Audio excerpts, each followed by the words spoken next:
out about our next speaker through another astrologer friend of mine, David Palmer, and he said, Shima, because I do the astrology panels, and it's what I love, and he said, you know, there's this guy, and you want to check him out. So I watched an interview with David and Evan, and I was like, oh, yeah, that's really good. And at the end of it, David said, and we will both be at the Conscious Life Expo. And I was like, what? Anyway, it was really great. I was very excited. I had to figure out how that happened. And it was just like, it was meant to be. And there's really no surprise. Because he seems to be taking the world by storm. I am like just blown out of the water, you know. And astrology right now, such an important subject to get out there, such an important way of being, such an important key for us all. So we had a conversation after I found out he was going to be here, and I found out that he really went from being not astrology into like the astrologer that everyone was talking about. So we are so fortunate that we get to mix our groups up together and just share such great information. So please put your hands together and give a warm, wonderful Conscious Life Expo welcome to Evan Nathaniel Grimm. Thank you so much. Thank you, darling. Appreciate it. Yes, thank you. All right. Whoop. So thank you, Shima. That was very kind. And I'm going to hopefully live up to your expectations there that you set.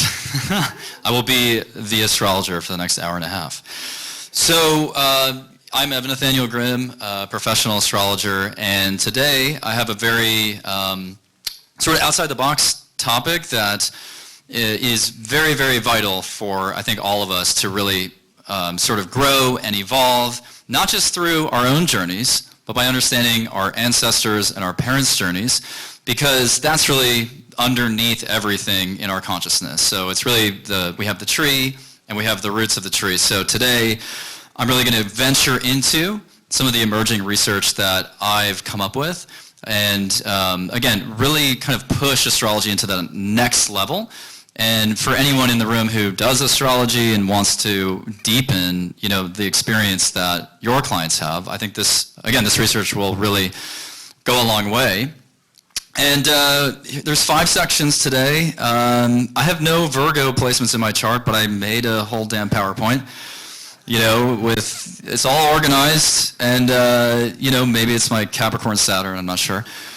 So section 1, we're going to introduce, you know, some basic concepts of astrology and myself. Section 2, we're going to start to reconceptualize the birth charts. Then we're going to do that through the lens of the planets, the aspects, and then my favorite part. We're going to do some case studies. We're going to bring this home by showing you real-life examples of the chart behind the chart. So again, when you look at your chart, there's a temptation to say, that's me. You know, these are my placements. And yes, I will give you that. I'm not going to take your sign away from you. But there's something else going on, which, again, is the topic today. So just a quick about me. I am a rebel at heart. Case in point, I had a t-shirt that said, "Arrest me, I'm a skateboarder." This is in 2001 or something. So back when I was in this little skateboard gang in Minneapolis. Then I attended Northwestern University in Chicago, and I was a philosophy major, and I played music in a band, and that was like one of my favorite moments ever. And it was really windy, yes, and very cold, and yeah, but it was, you know, it was okay. And then I moved to New York, became a digital strategist and data analyst. I worked at Scott Galloway's company, L2 Inc., doing strategy presentations, and yeah, I'm actually wearing the same shoes, I just realized, as that photo. So they've come a long way since 2016. And then I had a what the fuck moment where I got a concussion at this nightclub called Pyramid Club in the East Village, and it's somehow no longer around. But after I got this concussion, it was not so bad that I was like incapacitated forever, but luckily, it was good. It was hard enough where it basically knocked the back of my head, pineal gland, and it basically changed my life. So the next day I went to a CBD shop. Don't ask me why I was looking for CBD as a cure for a concussion, but I was. And I saw a labradorite crystal there, and I was like, what is this? And they're like, it's a crystal for Scorpios.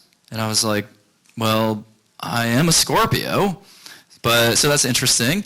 But I had no belief in astrology at that time. And this is me at 29, Saturn return. But astrology was a joke for my whole life. I never looked into it. It was always just easy to pick on. 12 signs, 12 personalities. There's no way that there's only 12 kinds of people in the world. But as everybody in the audience knows, there's other planets besides your sun, and there's a lot of other, nuances to it. So this concussion and this crystal somehow pushed me down a completely different path. And I even bleached my hair at one point during this journey. So my girlfriend at the time, we're no longer dating because I became an astrologer, but she thought that I was going through a psychosis. So, I started saying, well, there might be something in Mercury retrograde actually, or whatever. And she was like, I think she was a Taurus, so she's really grounded. But anyways, it didn't work out. But then moved to LA, actually with her at the time. And, because she got into business school and I just kind of followed her out here.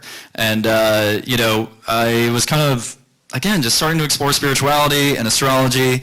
And then we broke up and moved into my own place. And I bought a ring light at Best Buy, again, because I was honestly just bored. And my friend was like, you should start doing TikToks because you learned astrology in 6 months. So after the concussion, I started picking up astrology books and I just downloaded it all. I was like, almost felt like I was like reading stuff that was like plagiarizing my old sort of knowledge from past lives. I was like, who stole this from me? So it was really, I was like, of course Saturn has boundaries, it has a ring around it and all that shit. So it just like felt very obvious to me. Anyways, so then I started making videos and, like my third video got 1 million views on TikTok 2.5 years ago, and I just haven't looked back, and now this is me, and according to Google, I'm an internet personality. I don't know what the fuck that means, but, So just to give you a clue for the astrology enthusiasts before I go into today's presentation, this is my birth chart, so these are basically like, this is like a very intimate shot of me. I'm basically giving away my whole life, so now all of you astrology buffs out there know, like, when I'm gonna have children and crazy shit like that. So anyways, I have a lot of Scorpio in the 5th house, very intuitive. I think that's how I was able to learn it quickly. Mars, Gemini, on Aldebaran, Mercury on Taurus, which are fixed stars. And actually, just to quickly talk about my specialties, I specialize in the fixed stars, past lives, ancestral and parental sort of energies in the chart, and then using the planetary degrees, actually, as a timing technique. So that's kind of how I've stood out. But I want to talk about astrology very quickly, just the basics of it. In case you're unfamiliar, so astrology is really the alchemization of 2 processes. So you are coming in as a singular subjective ego with your own wants and needs and desires and karma, and you have to go through your own process of developing who you are. But eventually, you realize that there's actually no such thing as separateness and the ego is an illusion. And astrology, though, I think gives you a map back to source, to understand the counterbalancing, countervailing principles of astrology, the duality of everything. And eventually you transcend that duality and you get back to the creator. And so this is the symbol in esoteric tradition, as above, so below. And so astrologers are basically ice cream salesmen who predict murder rates.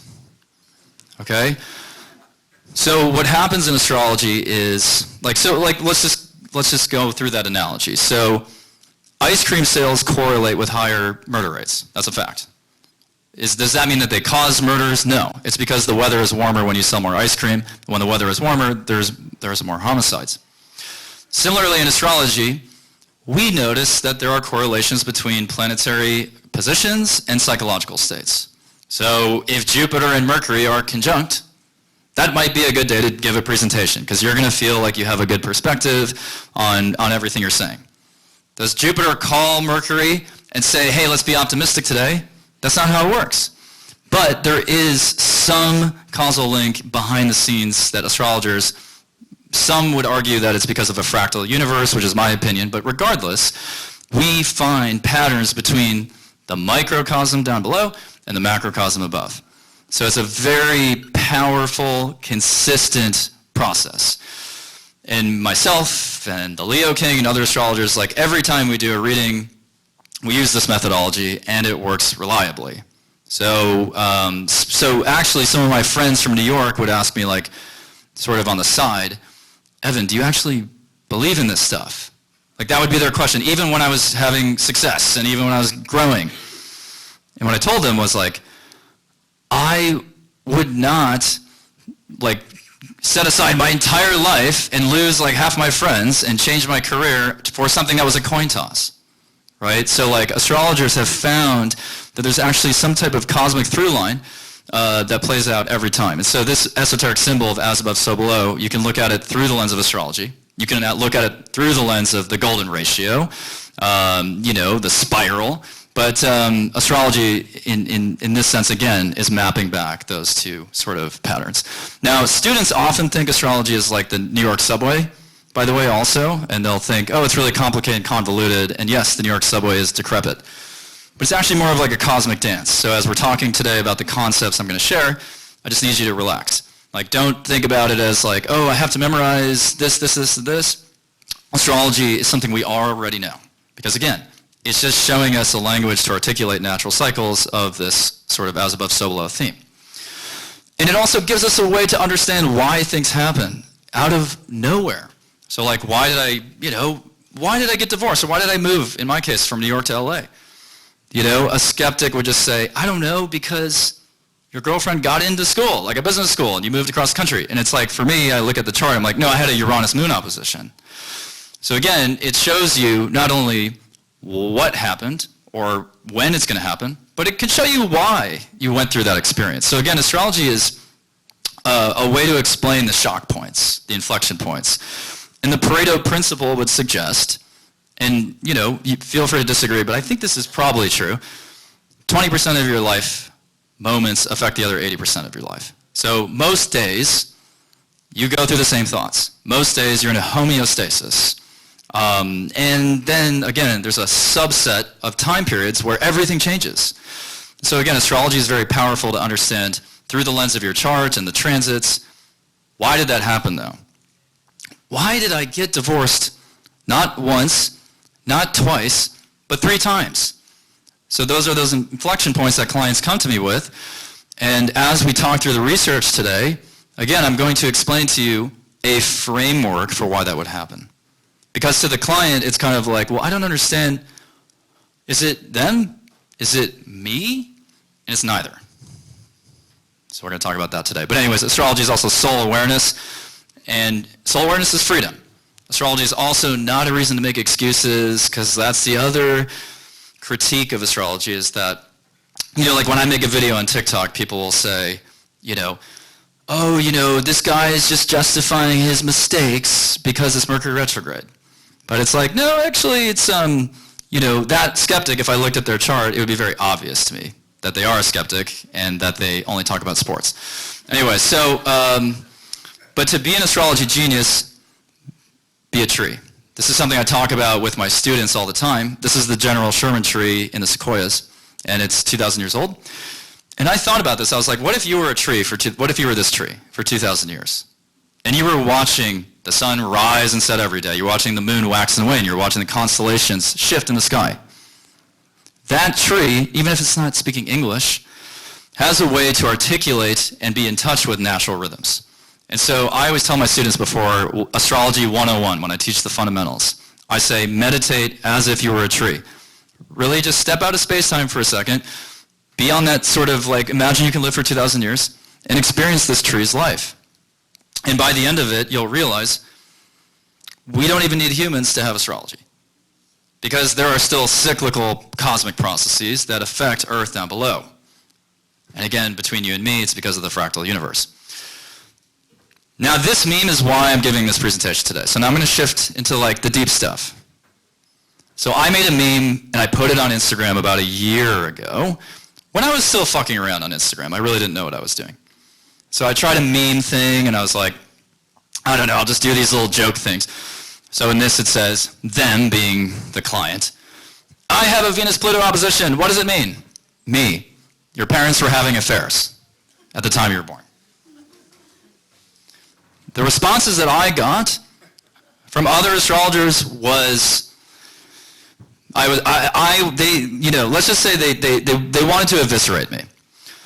I got comments like, where did you learn astrology? Sesame Street?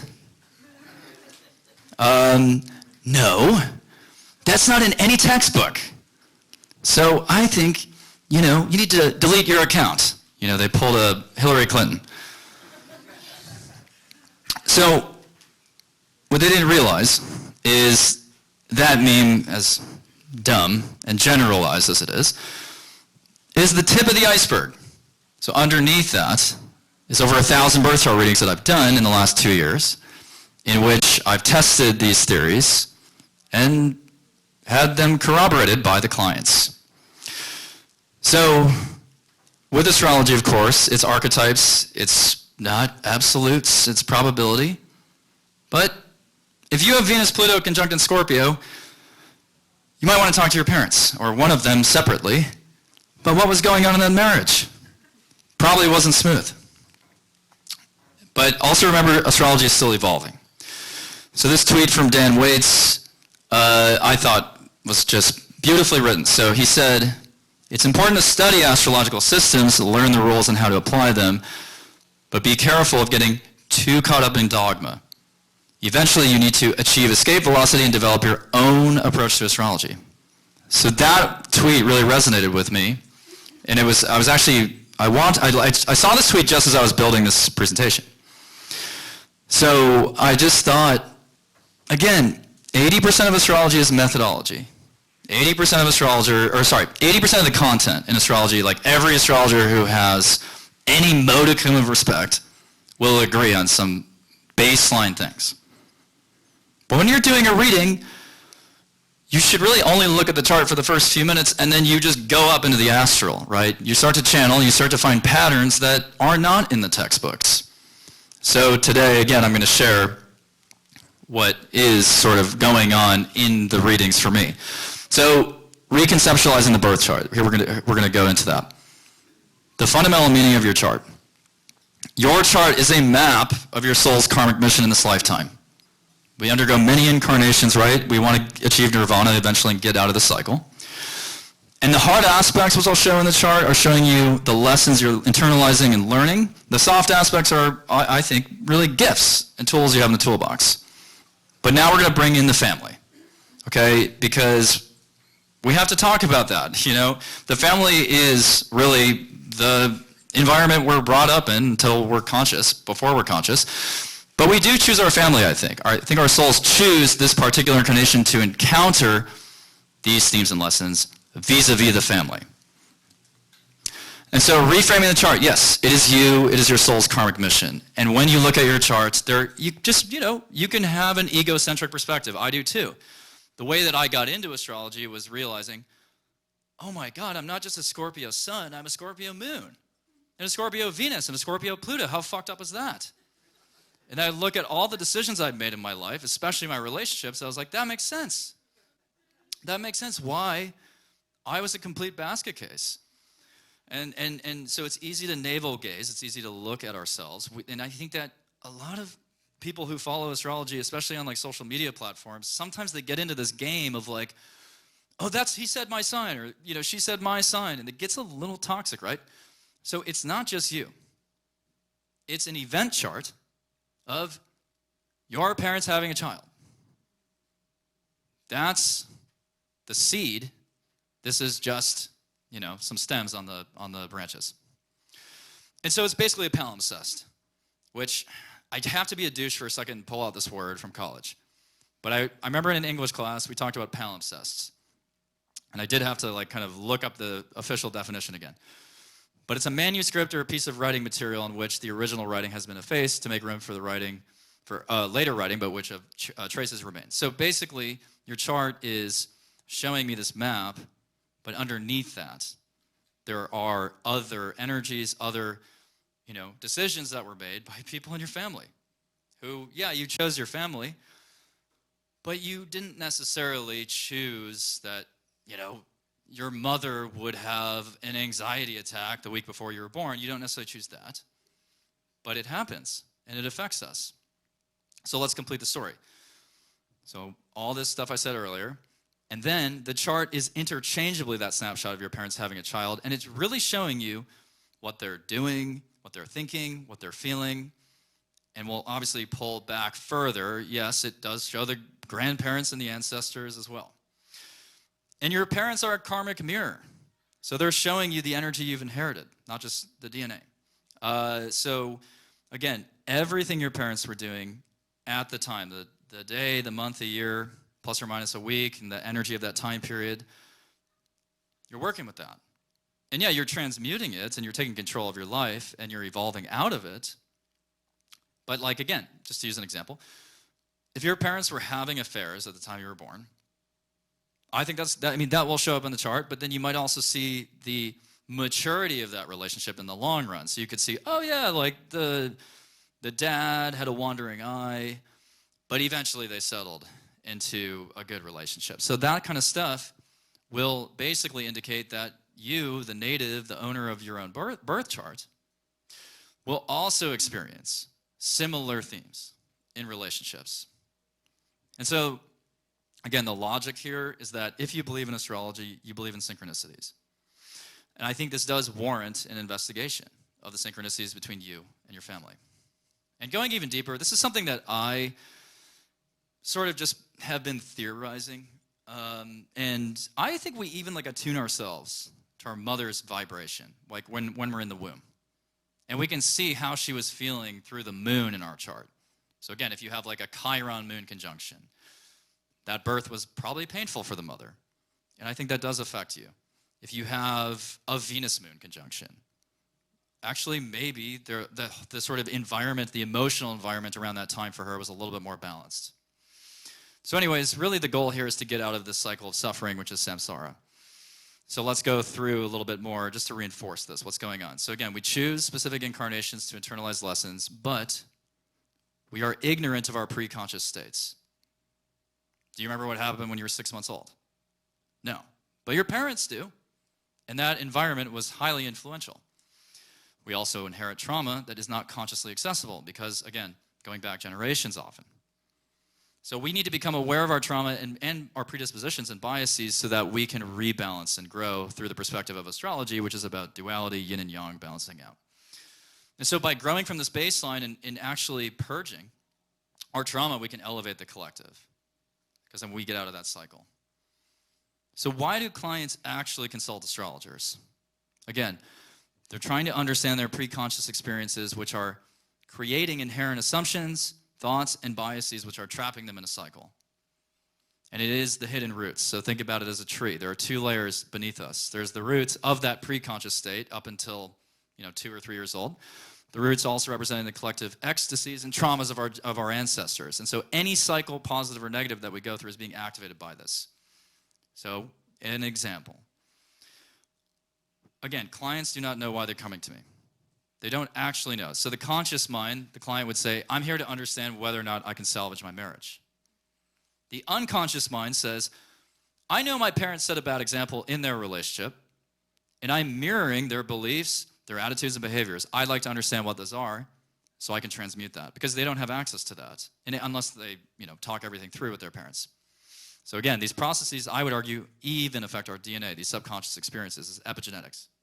So let's break the cycle. So now we're going to talk about the planets from this perspective of the parents. So there's 2 stories in the chart. So the column on the left is the shit that you can Google, right? You can just find this. You don't need, me, to give you a reading to figure this out. The sun is your expression. The moon is your feeling. Obviously, I'm using, very rudimentary, just single words to illustrate this point. Mercury, the mind. Venus is love. Mars is the god of war. He's always pissed off. And then event chart of your parents having a child. Sun is the father for the first 7 years. The moon is the caregiver and the household dynamic. Oftentimes the moon is the mother, but I've seen many, many cases where it's the father. So I'm just going to say caregiver. Mercury is the parental dialogue. Venus is the parents' marriage and their finances. Mars is the parents' motivation. Jupiter is the parents' beliefs. Saturn is the father in his later years. Uranus is your parents' quirks. And I'll talk about that in the case studies. Neptune is deception in your parents' lives. And Pluto is secrets, repression, trauma, and that's the one that shows up all the time in my sessions. But just to drive home the point of what the planets are, just so that we're, again, just driving home these concepts, because I know that everyone's coming in from a different level. The planets reflect human consciousness, different areas. So basically you work from the bottom to the top. What song is that I'm quoting? So your moon is your unconscious. You don't get to control your moon. So if I have a Scorpio moon, right? I need intense experiences, and I experience highs and lows. I feel like I'm about to implode on a daily basis, right? That's Scorpio. If you have a Libra moon, you probably work in HR, you're a pilot or something, you're always just fucking nerves of steel. Now we have Mars is the subconscious. It's the lizard brain. It's like, I want the marshmallow, or I want to have sex with this person. That's Mars. Now, the Sun, Venus, and Mercury is the consciousness. That's kind of even keeled. It's the expression, the mind, the relationships. Jupiter and Saturn are the super conscious. So that's more about how we learn and fit in. And then Pluto, Neptune, Uranus are how we evolve. It's the collective unconscious as well. So let's just give you an analogy here. The personal planets and luminaries are the car in this example. Sun, Moon, Mercury, Venus, Mars, and the rising sign, really. Jupiter and Saturn are the city in which the car drives. So the rules of the road, the billboards, the city limits. So Saturn is like, okay, you can only drive on the right side of the street, of the road.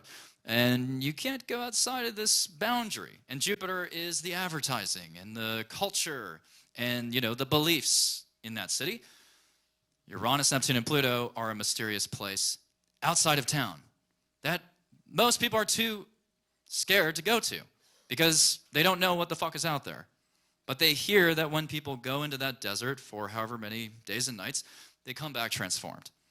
And I'm here to tell you that 90% of people, and it's really just the people who don't buy into spirituality or astrology, they never really activate their Neptune, Uranus, or Pluto. That's my firm belief, especially in our society. Saturn is the fucking boundary. It is the social sort of mores. Anyway, so just remember, and now we're going to talk about the planets, though, through the lens of the birth chart. And I have some illustrations here just to show you as a background, these are general meanings of the planets. But the sun, again, the sun will always represent that expression within yourself, that light within yourself.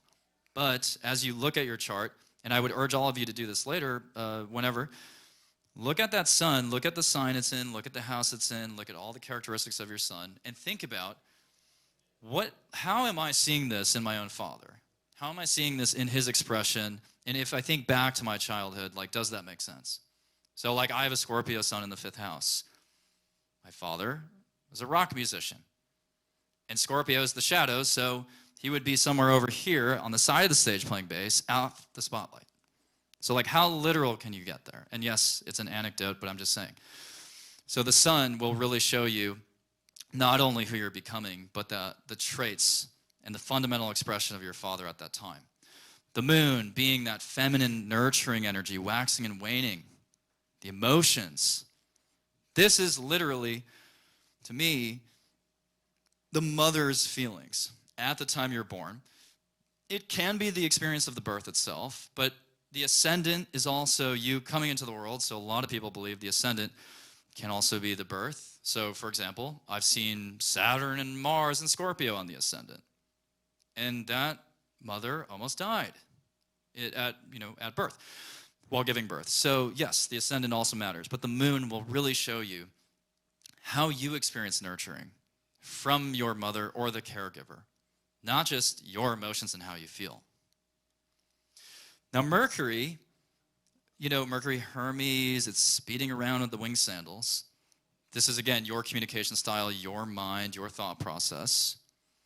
But I really believe that this is also showing the sort of, again, thoughts, conversations, the sort of daily activities your parents were up to. Because Mercury is just daily stuff, appointments and filling out paperwork, how you converse and how you talk to people. So look at your Mercury placement by sign and house, and it will show you, again, really that sort of communication style.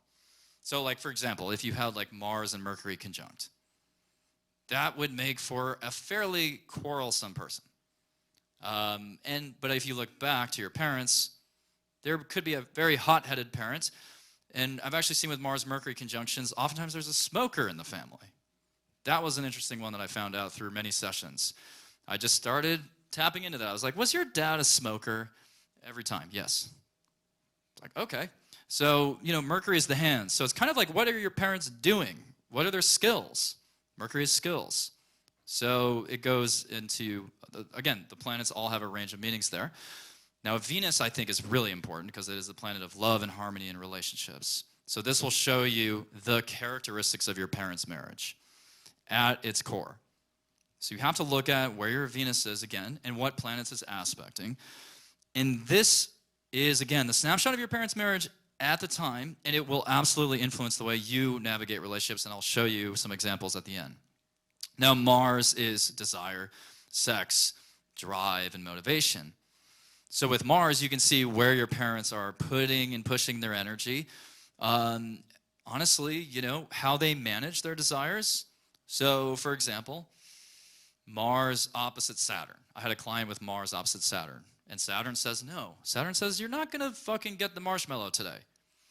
And that client, and I looked at the client and I said, I think your dad was really bitter about the lack of fucking fire in the bedroom. And she was like, you know what? My dad told me that exactly a year ago. He said that he always has had a terrible sex life with her mother. And first of all, I was actually pretty shocked that he actually disclosed this. But,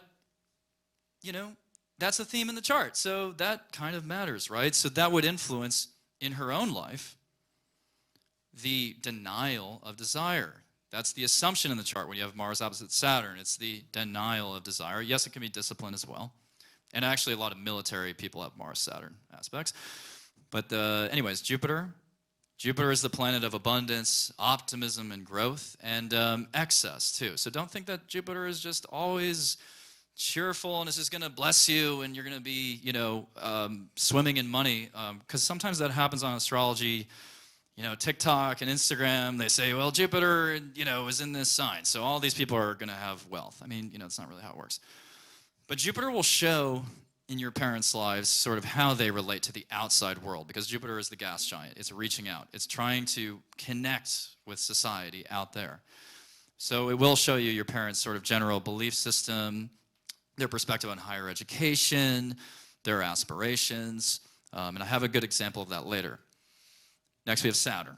Saturn is this is really parents. This is grandparents. This is again, compliance, discipline, expectations. So Saturn shows you basically what your parents expected of you and if they pressured you or if they were a little bit more chill.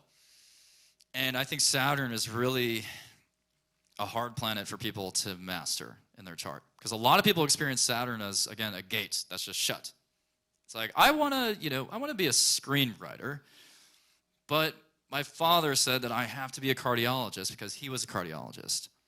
So I just fucking did it. And why would someone do that versus not? You have to look at the birth chart and you have to look at how strong Saturn is. So if Saturn's in the 9th house of education, that kid is probably going to listen to his dad and get a medical degree. If he has Saturn opposite Jupiter, that's going to be like, yeah, let's rein in your ambition here. Let's not be so optimistic. Let's listen to the dad or the mom. If you have Saturn sort of not really in a conversation with your Jupiter, no hard aspects, no chart angles activated, so I guess me, you're going to say, fuck that. I'm just going to become an astrologer. And even still, my parents are like, what the fuck? And then all my dad does is brag to his friends about how much I charge for readings. That's all he fucking says. And I'm like, Dad, that is not the point. The point is that astrology is a fucking real science. And he doesn't really like get it still. Even though I predicted the week when he would fracture his leg, he still doesn't believe me.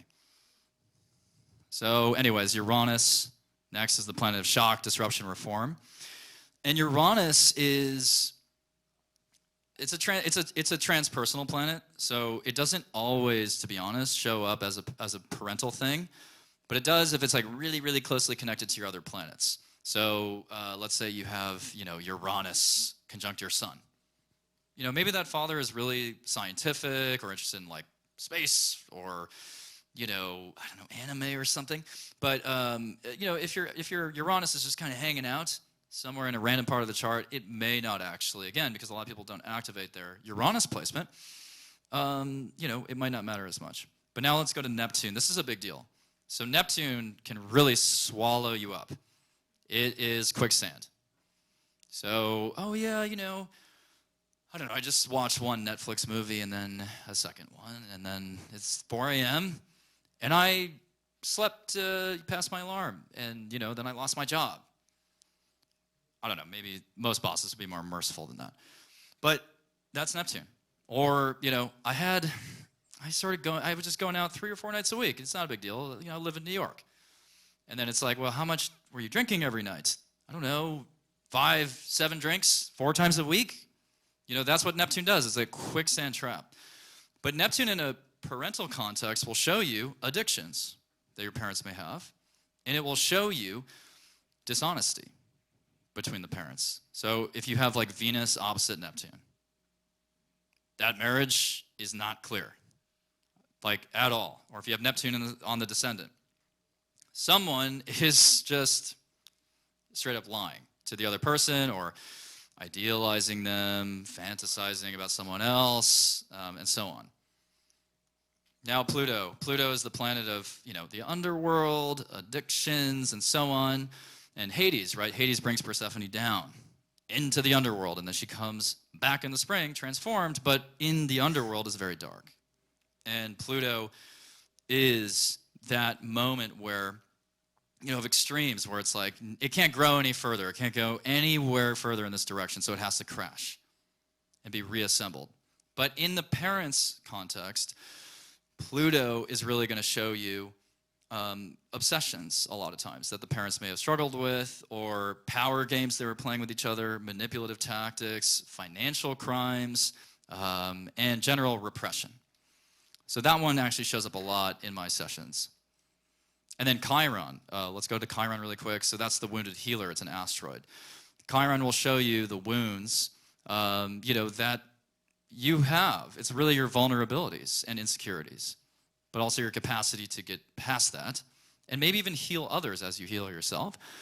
And in a parental context, the tense aspects with Chiron, especially between Chiron and the moon, can indicate personal challenges with family members that bring out these things, these vulnerabilities and insecurities. And then finally, the lunar nodes. This is your past lives and destiny. So the north node is our destiny, positive karma, progress-oriented, and the south node is past life conditioning, qualities you've already mastered. So now when we get into the south node, I find that tends to be a little bit more about you. So that's where, just to be clear, I think we hit escape velocity from this sort of condition I've set that, again, the parents are hiding there in the chart. The south node is really going to show you, yes, your karma, but also like things you've done in your past life, skills that you have. So, and it can show ancestry though, right? So the south node can be like, there's a history of this theme, and if you have the south node like on your sun or moon, there's probably a past life connection with a family member there.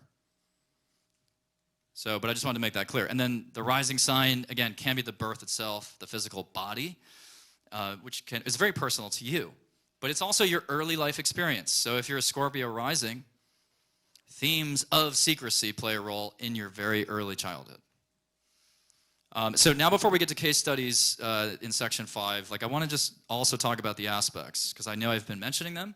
But we have to kind of break down that concept. So again, anytime you read a chart, just astrology kind of, it's not really 101, it's like 201, but look at the red lines. So this is from astro.com. You can use any site you want. I don't care. But, if you use astro.com, just look at the red lines. So the red lines in the chart are kind of like those, they're a little harsh. So like when I look at a chart, I have synesthesia, I hear sounds when I look at charts. So when I see a hard aspect, I kind of, hear a little bit of like, oh, they turned the volume too high there. And it's a little bit like tense. It's a bit more of a tense sound. But those tense aspects oftentimes are really the key karmic sort of entanglements you have to work out on a personal level. But again, let's extend that to the parents. These are some of the sort of quagmires that your parents were wrapped in.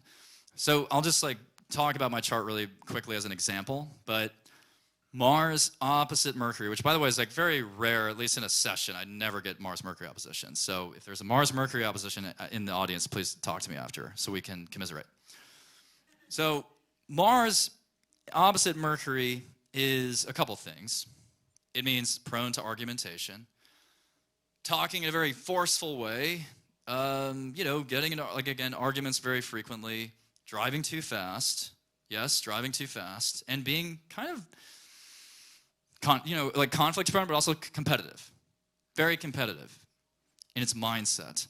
So what do we see here at this time in 1990, November 15th? Well, we see a father, my father, who races motorcycles. Gemini is literally that. Gemini is literally bicycles, motorcycles, local travel. Mars is competition. Mercury is also associated with Gemini, so there you go. And I have Mercury near Antares, which represents, I think it's the 5th lumbar on the spine. So in 2004, my dad was paralyzed in a motorcycle accident, and that's the exact lumbar that was paralyzed. So the chart is not just you. The chart is not just you. So if you see a chart if you have a chart like this, it doesn't necessarily mean that you're the one who's accident prone. It could be somebody else in the family. But at this time, my parents were way overstretched in their lives. They were in 5 bands each. Like they were literally just going to rehearsals all the time.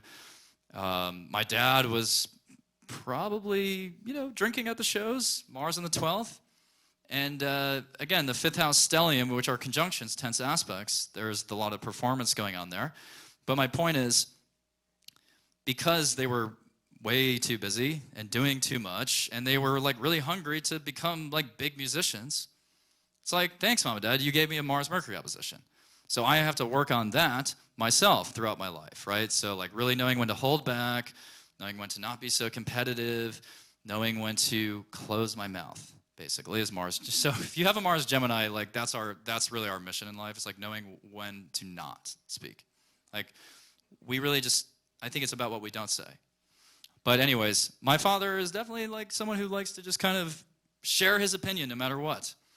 And that's in the chart. So it's like there's a parallel track that we both have to work on that, right? So anyways, that's just to show you that like if you're really interested in like knowing and understanding those dynamics within your family, just like look at your chart, but like start with the tense aspects, which I'll explain what those are in a second. But like, just so you're aware, like on astro.com, it's these red lines. So here we go. I love analogies. So let's explain the aspects in one simple analogy. So imagine like you're an employee at a new company. The conjunction is basically saying you're hired, project starts now. The separating sextile is the angle where it's like, well, this project is off to a great start. I understand the mission and the software programs. I think I'm like doing a good job. The square is like that first check-in with your manager saying, here's, how's it going? Let's actually look at it.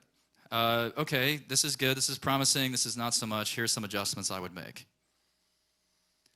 And then the separating trine, you got the feedback from your manager and you're like, holy shit, this project is on a fucking roll. Like, I'm set. Like, I understand what they need, what their expectations are. I, feel really like I'm into the nuance of the project and it's all good. And then the climax is the opposition. And that's like the SVP, the VP, everyone's in the fucking room and they're like, show us your stuff. So right now, this presentation is an opposition for me, right? In theory. Although I know you're not my enemies, actually, obviously. So they say, let's evaluate the project's success. And so Maybe you go up there and you're like feeling good because your manager was like, I like this. But all the other SVPs are like, start over. This is not in line with the company mission or whatever. So there's two options coming back on the other hemicycle. Either the closing trine, you're like starting over with a new mission, but you feel good about it by the closing trine.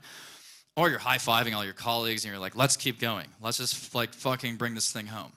So aspects are angles. Maxing at 180. It's not like skateboarding. We don't have like a 270 and a whatever. It's two hemicycles. So you have the waxing and the waning cycle. And think about it like a moon, a lunar cycle. So today we had a new moon. That's a conjunction. 2 weeks from now, February 24th, we have a Virgo full moon. That's an opposition. So everyone in the world knows what aspects are secretly. It's just that you chop the pie up in different, sections, and you get sextiles and sesquisquares and inconjuncts and all these other things. But just so you're aware, again, these are the sort of aspects. And so in this analogy, sextiles and trines are easy and harmonious. Squares and oppositions are dynamic and tense and adversarial. And conjunctions are dynamic. They can go either way. But they're definitely initiatory. And when we look at planets through the aspects, they have a functional expression with the soft aspects and a dysfunctional expression with the hard aspects. So just, again, some astrology lingo there. And putting it all together, you can take a screenshot of this, but this is how you interpret planetary aspects in your chart. So again, if you are coming into this with like astrology 301, 201, 101, it doesn't matter. Like I think this is actually pretty useful. So I show this to my classmates or my students. And again, I am a reductionist. Let me just clarify that. I'm a reductionist. I believe that you can reduce things to basic concepts. It's not like every possible thing you could read about the planets is in here, but the keywords. I think this is really powerful. So like, for example, if you have Venus, the planet of love, trining your Saturn over there, and I'm actually showing an example with transits to natal planets, but I think you can still use this for your chart, right? So if you have like Venus, trine Saturn, that would be like harmony and putting effort towards that harmonious relationship. So like Saturn, Venus trine is like your parents were like pretty committed to each other. And I think it was like really like rock solid. If you had Venus square Saturn, it would be more of the dysfunctional expression, which would be like limitation in Saturn's case. So limitation, the limitation of that relationship, the limitation of that love, the standoffishness of that love. The marriage was cold. That's what it was with Saturn and Venus a lot of times. So this rubric, I think, is just like, again, more so for your own investigation before I go into case studies so you're aware on background of what's going on. So now let's talk about some illustrations and examples of, again, some charts that are based on, let me phrase it this way. They're based on real sessions I've had, but I've anonymized the session and the actual chart. I've kind of tweaked the chart a little bit because I don't really feel great about revealing client charts. But as we go through today, like these examples, just remember, like astrologers are guides. That's what we're trying to do. We're trying to show people like how to go through and navigate through the snowy mountain, basically. And we give advice. We're in the business of advice. We're not doing descriptive stuff. And so if like an astrologer, it looks at your chart, it says like, you have a Neptune-Venus conjunction. So like, whatever, like don't be so avoidant in relationships, or you have this and this. Like they have to have that advice at the end. So like, this is how you actually, get through this placement. And so every placement, by the way, creates a bias and a predisposition. That's the actual truth. And bias, I don't think it's like a negative or positive word. I just think that like bias is like, I think that's a good way to think about it. So as you go through your chart after this and whenever, just know that like every placement creates a predisposition towards certain behaviors, basically. And that's what astrologers do, is we're like, okay, what's that predisposition? How do we balance it out? Because again, duality. So here's a step-by-step of how I do it. Like this is what goes on in my brain when I see a chart. So this is the inside of my brain. So client expresses a bias via this placement or transit. This bias is positive or negative because of these factors, like maybe it's a malefic or a benefic planet, or it's in a hard or a soft aspect. Based on the nature of this bias, do XYZ to mitigate or positively adjust it. So let's give an example. Let's say you have Saturn in the 7th house. You have a bias towards seriousness and coldness in relationships because, again, this is just how your parents were. So step 2, you have to determine, is that a negative or a positive thing? Well, in this case, it's mostly negative because Saturn's a malefic planet. It's very challenging. So, okay, we have to work on this. Step 3, deliver advice that positively corrects the bias. So client expresses a bias via Saturn in the 7th house. This bias is negative as a result of a malefic planet. Based on the nature of this bias, the client should be a little bit warmer in relationships, reduce self-consciousness, especially about, any impending rejection, avoid assumptions of that. Just like let the walls go down. Maybe like recommend that they see a heart healer, like open the heart chakra a little bit. Like even that can be useful. But obviously there's a step 4. So you're not just going to tell them like, hey, just like be a little bit nicer to people. You're going to say like, how can you use this as a strength? So way down below, I'm not going to go through this whole slide, but like way down below at the bottom, you could say, hey, I think like you have a gift for mentorship with Saturn in the 7th because you can like break things down really well. You should really help people, I think, break things down and maybe mentor them, become a mentor, become a teacher, and so on. So it's like, again, but of course, as we go through the case studies, the bias that I'm focusing on is this is, again, what the parents inherit, like what you inherited from your parents, the assumptions that we're making. Of course, there's positive biases, like that's a thing. So like Jupiter trine Venus, wow, you have a gift to expand relationships and income and all this stuff. If it's squaring Venus, then you're probably just overindulging a little bit. So let's like pull that back. But now we're going to go through some case studies of kind of how I blend everything that I've talked about today together. So we've talked about planets, we've talked about aspects, we've talked about how to give advice, and that's all like the bedrock of astrology. But as we go through today, right, I'm kind of swimming through in between the personal perspective on the chart and the ancestral. So I promise this is the last time I'm going to talk about my own chart. Promise. And I know, again, like for the skeptic, it would be like, well, this guy's like, it's anecdotal and it's a confirmation bias. But, it actually was a good like launch point for me to investigate the parents this way. So something I've realized, and this is fascinating to me, is that a lot of people with Pluto and the moon in a hard aspect, so conjunction, square, opposition, are adopted, or their parent was adopted, or their grandparent was adopted, or they have a half-sibling they don't know about. At first, I was actually a little perplexed by this, but, you think about it, and like Pluto is secrets, but Pluto is also transformation. And so it's almost like the transformation of a non-biological parent into your parent, or it is the withholding of information. So in my case, Moon-Pluto conjunction, I was not adopted, even though my dad joked about it. I was not actually adopted, but he was. And he was adopted. And at the age of 9, which is the degree of my moon, so there we go, the degree theory, and my Mars, we met his biological parents. And, it took me a long time to think about how did that experience affect me? Going way back. Let's go back to 1962 in Moorhead, Minnesota, where my dad was given up for adoption. Was he conscious when he was stripped away from his mother? No, of course not. But it still affected him. And that, through the chain of, the ancestry, that affects me as well. And so with Pluto conjunct the moon, it shows that there is this deep sense of maybe not feeling nurtured or not knowing something about what's going on. And obviously, like with subjects like this, and actually every case study here is going to be like kind of a sensitive subject. There's no obviously disrespect meant to someone who is adopted, but I think that it's an interesting investigation, right, into your safety needs. And I think it does affect your safety needs. So I'm sure there's some Pluto moon people here, actually. And so that would be interesting to hear from you after this. Like, what's your experience with that? Do you have any adopted, again, parents, grandparents, or yourself? And so on. So anyways, I'm going to kind of go through in this case study like the sequence. So not only with Pluto being adoption, but also having to withhold emotions. And that's a synchronicity I hadn't thought of, right?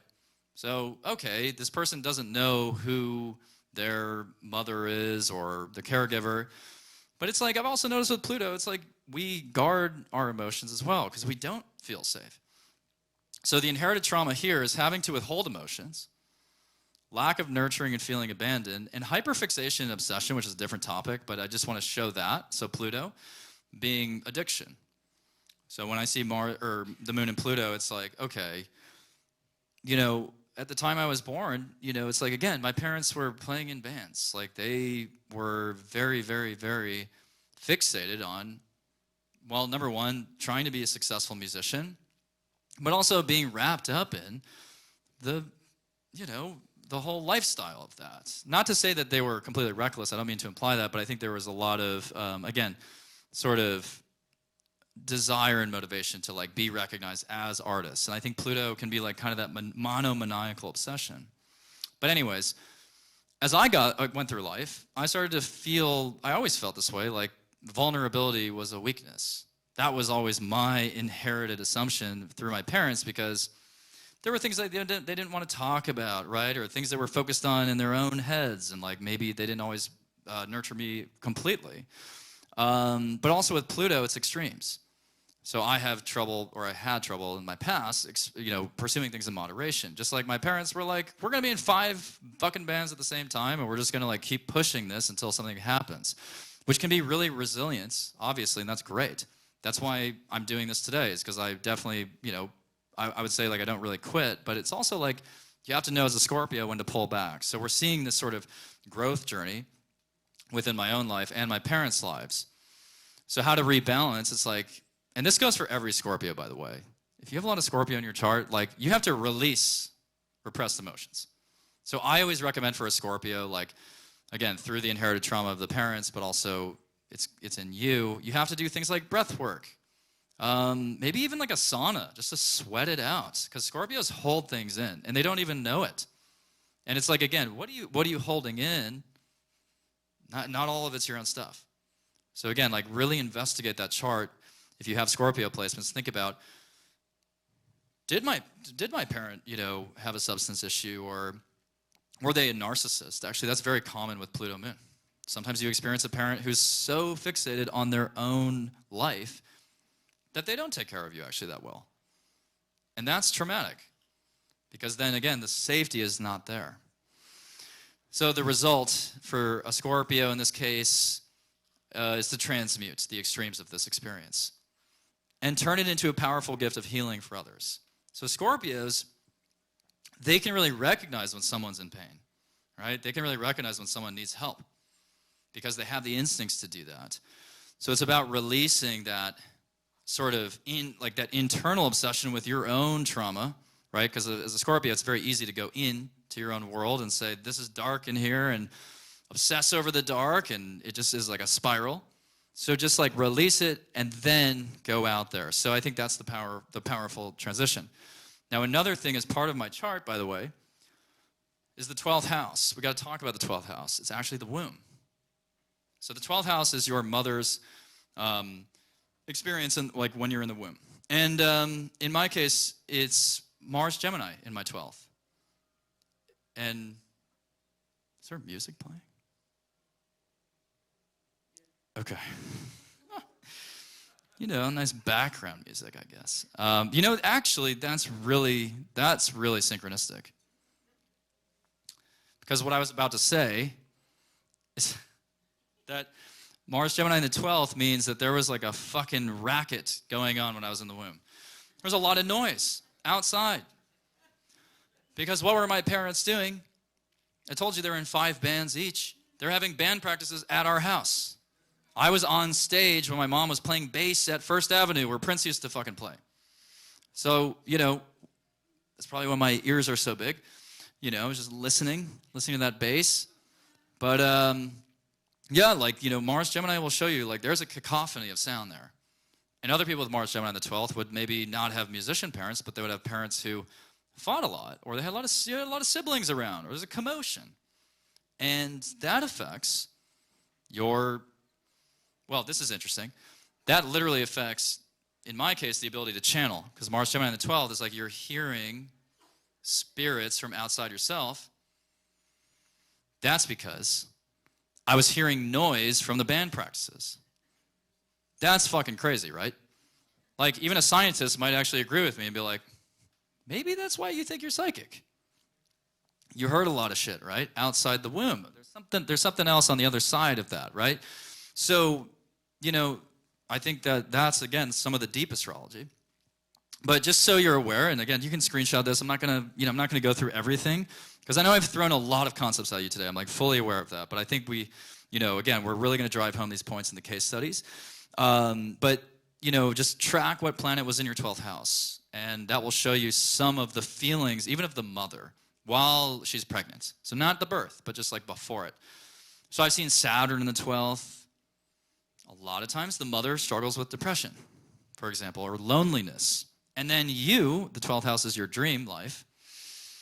You may have dreams that you're alone on an island, or that you're cut off from people, or that you want to be with someone, but there's a gate between you. And that's because your mother felt alone and isolated while she was pregnant with you. So, you could argue that the 12th house is one of the most fascinating and synchronistic aspects of what I'm talking about today.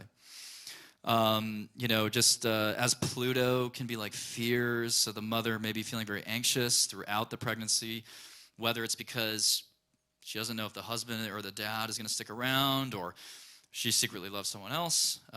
That can also happen. And then, by the way, yods, which are in my chart, so that's why I'm showing this. I don't know if you've heard of yods, but they are two inconjuncts with a sextile. Yods, to me, are actually generational entanglements. Like, the generations of your ancestors have just been like going this way and then this way, and it's like chaotic. So in my case, I have like 3 yods. In my chart, it shows that there was a lot of spirituality in like very, very, very deep, in my deep ancestry, but the last few generations have been all atheists, like complete atheists. They're like, fuck all of this.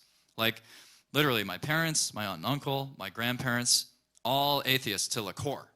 To the point where, again, October 2022, I looked at my parents and I was like, you guys might both fracture your limbs in February 2023. You have to be careful. Don't drive fast. Don't run down the stairs to do laundry. I get a call at the end of February 2023, and I'm just catching up with my parents. I called them. Well, how's it going? And they're like, well, we wanted to tell you that we both have plates put into our limbs. My mom was like, I broke my arm. The week after, your dad broke his femur. And I was like, why didn't you fucking tell me about this? Why didn't you call me when it happened? The surgeries. And you know what they said? We didn't want to boost your ego. That's what they said. Those stubborn Minnesotans. So anyways, if I think I've proved my point there, they're not going to like investigate this stuff, and I've made peace with that. But when you look at my chart, it's like, damn, there were some people who fought in the Crusades, because I have Mars, Aldebaran, Mercury, and Taurus. Those are the Crusade fixed stars. I have preachers in my family. I've definitely fucking done that shit before. I fought for religious beliefs. Like, the first time I saw a psychic, she was like, I see like a shield with a cross on it.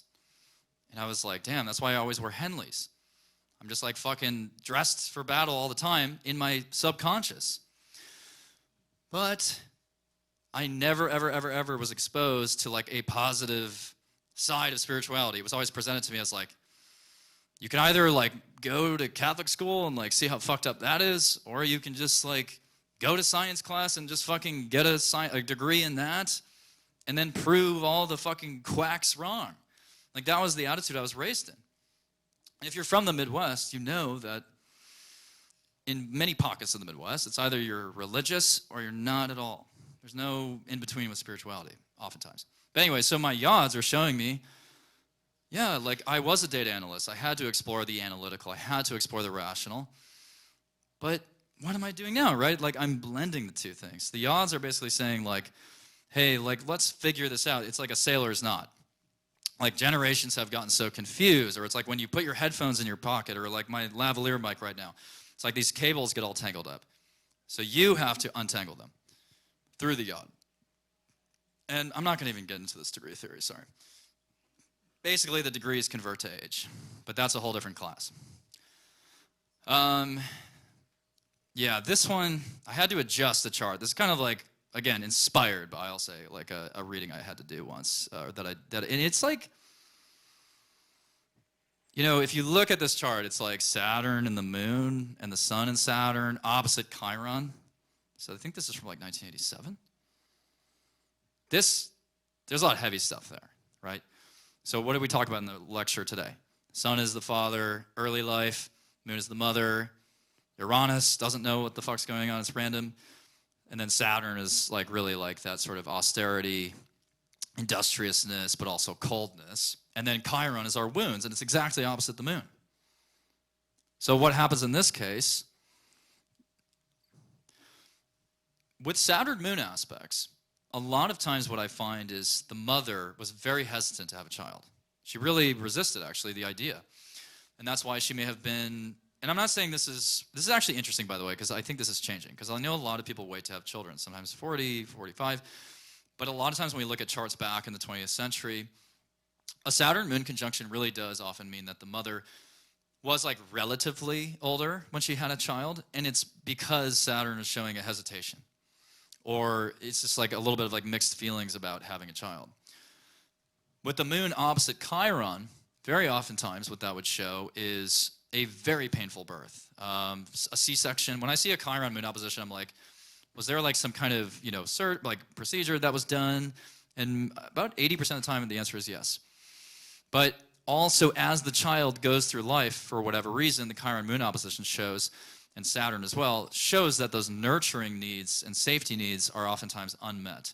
And actually with Saturn, very often, the child is more of like a miniature adult than a child. Their childhood is kind of like, it's just a very abridged like prologue. And that's obviously like very difficult. So they're oftentimes parenting themselves with Saturn and the moon. And this is where we go into past lives, by the way. If you have Saturn-Moon aspects, a lot of times the role's reversed. A lot of times you were the parent, and your parents were the children. So, and I've even mentioned this theory to people who I'm not necessarily doing a reading for. They're more like, just friends of mine, and it really does change their perspective on their parents quite quickly. So let's say you have, this is actually a slightly different example, but let's say you have a mother who's like very protective, and she like up until you're 25, she wouldn't let you go out past midnight. Or even like 10 p.m. What does that say about the mother, right? She probably relied on you for protection in the last life. And once I tell somebody that, the light bulb just goes off. They're like, oh my fucking God, my mom was my daughter. And Saturn shows you there's a lot of karma there with responsibilities that are either met or unmet. And I have to be honest, and this is just my theory, but I think with Saturn Moon, it's because the child who was the parent last time did not really actually take ownership as a parent. They did not really nurture the child. And so this time around, the karma is dishing it back to them. And I know that's like a really, I'm putting it bluntly just for the sake of the lecture, but like obviously that's a very like difficult topic. But just look into your chart. Like if you have a Saturn Moon aspect, think about, again, why was I left with my own devices? And again, it's because I really believe that the parents were just not equipped at that time to be parents, or they weren't nurtured themselves. So when I see Saturn Moon aspects, most of the time, we'll say 90%, the client will tell me, well, my mother wasn't nurtured by her mother either. So we're talking about generations of just callous attitudes of like, stop crying. Don't be a baby. And it's like, I am a baby, 3 years old. So like that is a really traumatic experience that as an astrologer, we have to think about how can we like kind of rebalance this a little bit? And it's like break the cycle. So that client really has to work on experiencing and feeling joy and giving joy and even maybe not looking to fix other people's problems. Because, yeah, they were the parent as a child. They had to parent themselves, like I said. So,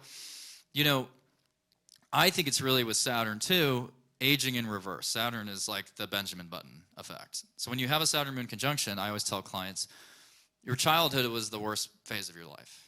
That's almost always the case. Because you basically came into life with like a clear debt on the ledger. Like the assets and the liabilities or whatever, it's like you have a negative balance when it comes to parent-family dynamics. But as you age, you have to recapture this joyful attitude of like, I can just be free, I can be myself, I can be childlike.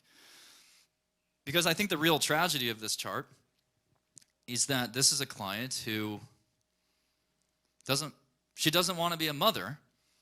And again, as the astrologer and the psychic, and I know deep down that it's obviously because like she doesn't want to repeat that suffering.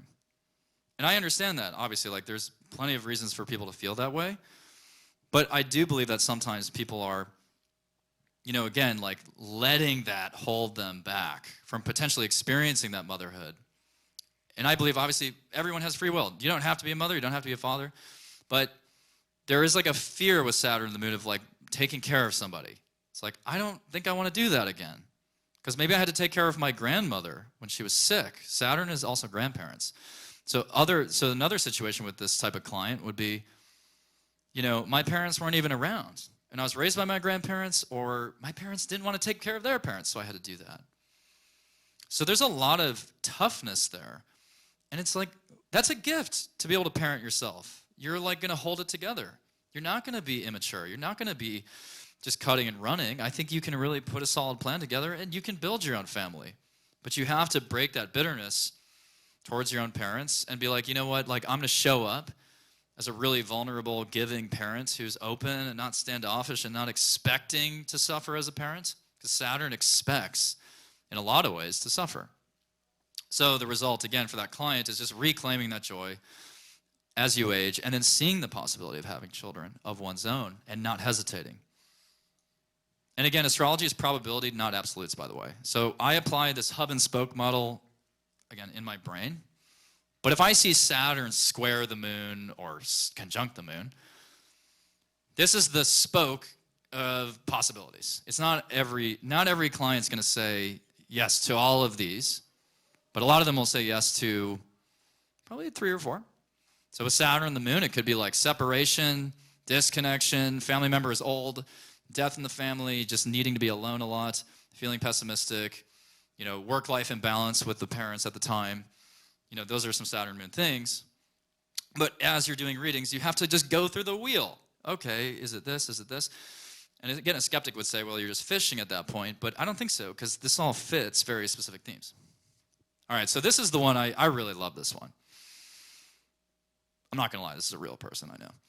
But whatever, they weren't a client, so it's fine. All right, this is the Jupiter-Saturn opposition effect. So Jupiter is, hope and optimism, and Saturn is, no, you're not going to do that. You're going to do what you're told. So if you have Saturn and Jupiter in an opposition, it's basically like a battle constantly between, I want to grow and I want to be a real boy, and then Saturn saying, no, you have to be like your father. And so that's a constant clash. And this person has Saturn in the 9th. So in this case, the inherited trauma is pessimistic and cynical attitudes, overly self-conscious, especially about educational achievements. So this person's parents were highly pressured as when they were teenagers to basically just go to like an elite university and have like a professional job, like, an MD, and just fucking, do that regardless of what they actually like. Like, who cares? Basically was the attitude. Like, I don't care who you are. I don't care what your unique strengths are. You're going to go fucking become a doctor. And that's because Saturn's in the 9th. And that was their parents' experience. So what happens when they come into the world? Same story. Stifled expression. This person wanted to be a screenwriter. But Saturn the 9th, and let's bring Pluto in. The sun is the father, opposite Pluto.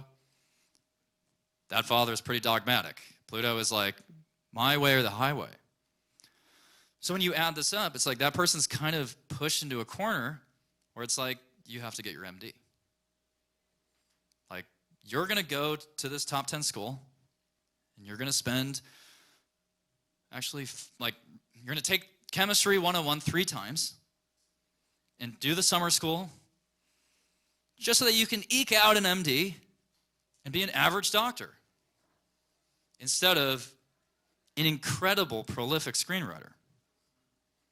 That is a tragedy. So what is this hypothetical client going to do? I mean, they have to get rid of that self-consciousness, which is Saturn. Just rip that out. I know it takes time, but that's what you have to do with Saturn. And set boundaries with your parents. But also don't try to compromise with them. Just don't even play their game. A Sun-Pluto opposition, do you think that father is going to, like, give you, like, oh, yeah, you can just, fuck around with screenwriting for a bit? No. He's not even going to, like, welcome that, entertain that. So set boundaries with them. And then result, again, with Saturn opposite Jupiter, like, this person could set clear structural goals with whatever they choose to do, whether it's screenwriting or something else. So by setting clear structural goals regarding something intrinsically motivating, right? That's the thing. That's the pivot you have to make. I'm not externally motivated to please Dad. I'm internally motivated by my own flame. And this is where I want to talk about Saturn really quick. Saturn restricts, or Saturn is basically this weird systems. Hey, good to see you. Saturn is basically this decision tree. So what happens when you're like 6 years old? We were all in kindergarten. What do you want to be when you grow up? I remember I said I wanted to be a detective, Scorpio. So I guess I kind of am. Or an astronaut or a firefighter, whatever. And then let's say, you decide to go to this particular high school. Okay, well now you're over here. You've sacrificed all these other paths where you went to the other high school or the other high school. So maybe you wanted to go to like the private high school and their parents were like, we don't have the money. Okay, so now you're over here. And then, you get into this college and now you're over here in this box and eventually you're like, fuck. Now because I went to this school, I went to this college, I met this girl, and now I'm 29, I'm having a Saturn return, and I have to decide if I want to marry her or not. Like, what happened to freedom? What happened to, like, controlling the trajectory of my life? Saturn returns are basically like, you're at a fork in the road. You have to go this way or that way. You either marry her or you don't. You either take this job or you don't. You either move here or you don't. And then you're like, God, I wish I could get back into this childhood where I could just fucking imagine anything. Right? So Saturn is that feeling of, fuck, I'm cornered. And by the way, just to just harp on this really quickly, I know we're 10 minutes left, damn. Time flies. But as members of society, by the way, we exchange we exchange freedom in return for safety. And that's Saturn's business. And I think of Saturn as a square. So what happens when you're in your apartment? You're safe, you're protected, but you're limited. You can't just fucking go anywhere you want. You can't just like go to this other house. Or I feel like living, in this neighborhood this week or this one. And most people can't do that, right? So Saturn is like the safety, but also the isolation. So when you're in your apartment during the pandemic, or dare I say the lockdown, you're looking around and you're like, God, I'm lonely as fuck. Yeah, because you have 4 walls around you. That's Saturn. It's the separation. So Saturn, just to drive home the point from the last chart, Saturn will make you feel a little bit bunched up. So in this case, it's like, Dad doesn't want me to do anything except cardiology. So that's where you end up. But as you look at your Saturn placement, you have to separate your external from your internal motivations. It's actually quite simple. And this decision tree can literally change your life. And so again, if you're about to get married to someone that you really hate, but they have a lot of money, think about that, right? Oh, yeah, they have status? Yeah, I know who their dad is. He has a Wikipedia page. But all you do is complain about him. So if you fill out this rubric, you might be able to make a better decision. Okay, this one is probably the most sensitive, but I just want to share this research. This is something I've learned just from doing sessions. But I do see clients where one of the parents is not straight, and they don't talk about it, though. And I do think of that as an inherited trauma because it's unexpressed. So just these are the aspects. I'll just show you what happens here. So this chart, Venus is squaring Uranus almost exactly. Venus's relationships, Uranus is sort of unconventional. We also have Jupiter and Mars conjunct. And a lot of times Jupiter-Mars is very much more preferential towards the masculine in a physical sense.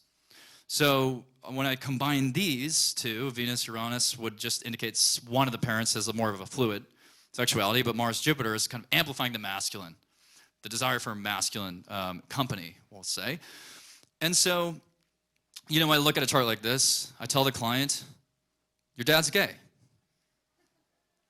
And she says, well, my mom complained that really the only time we slept together was when they had a child.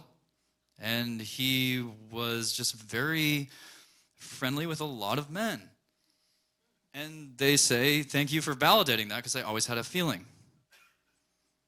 So, but how does that impact the native? How does it impact the person with this chart? Well, it's actually a very complicated subject. In my experience with these clients, most of the time, that client will have a similar expression of sexuality. But in general, it's that they sometimes will learn to hide their true feelings towards others. Because if you have a parent who got married in 1970 or something, and back then it was more traditional, and they couldn't talk about what they really wanted in life, that is a form of trauma. And a lot of the times it goes back generations as well. Now, of course, there are other meanings here. It could be like someone's in the military, or they're in technology or politics. There's other Uranian things and Jupiter-Mars things. But a lot of times, we're talking about unexpressed sexuality. So, how to rebalance? Just with Uranus, it's like embrace your authenticity. That's really what it all comes down to. And that leads to fulfilling relationships. So I'm going to kind of speed through this last one, or at least the last two. So this one is like a bunch of Sag and Jupiter Pisces placements. I just wanted to illustrate this as a generational thing. So this person has like as much Sag as you could humanly have, plus a little Jupiter in Pisces to square it in the south node on Aldebaran, which is again a Crusader's fixed star. This person has an ancestor who helped found the Mormon Church. Why do you think that is? Sag is all about religion.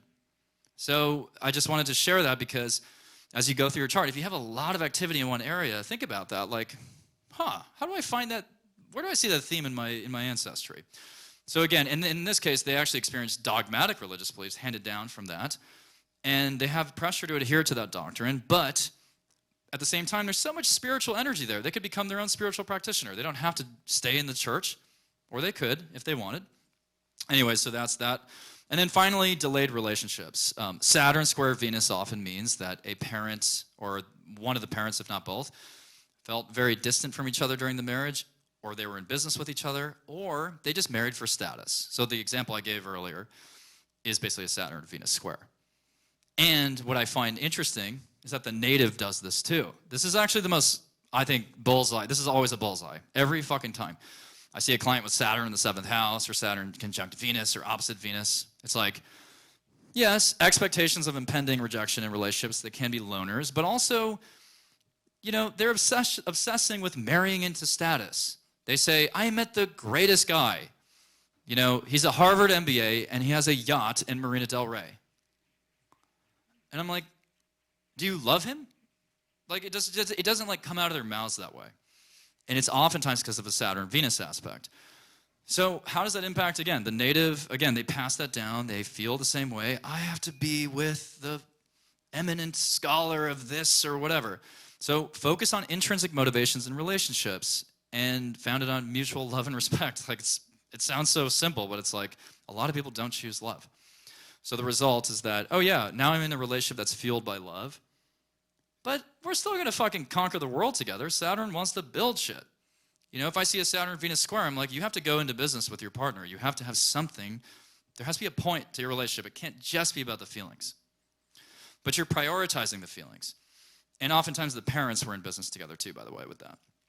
And then finally, I guess I have one more, the unhealthy healer. If you have Neptune strongly aspected in your chart, you really are devoted to healing, but you have to clear your energy, please. So if you have Neptune on your ascendant, descendant, or conjunct your moon, or Mercury, just please, yes, go out and heal people, but set boundaries. It's because your parents didn't set very good boundaries. That's what I was kind of getting at there. And so now we've built empathy, right? And we've broken through blockages. So thank you. That's my presentation. I appreciate it. Thank you. I really appreciate it. And just a quick note, I just opened my May 2024 readings, so right before this. So those are open. So feel free to book with me if we want to talk about the family a little bit more. I have a course on relationships on March 4th, which is open for enrollment. I have a retreat in Norway in July. You should sign up for that. And I finished my first full novel, which is all about the past 3 years of my life. So going from this crossover journey as a fucking data analyst to an astrologer. And anyways, if you're a book agent, talk to me after. So anyways, thank you.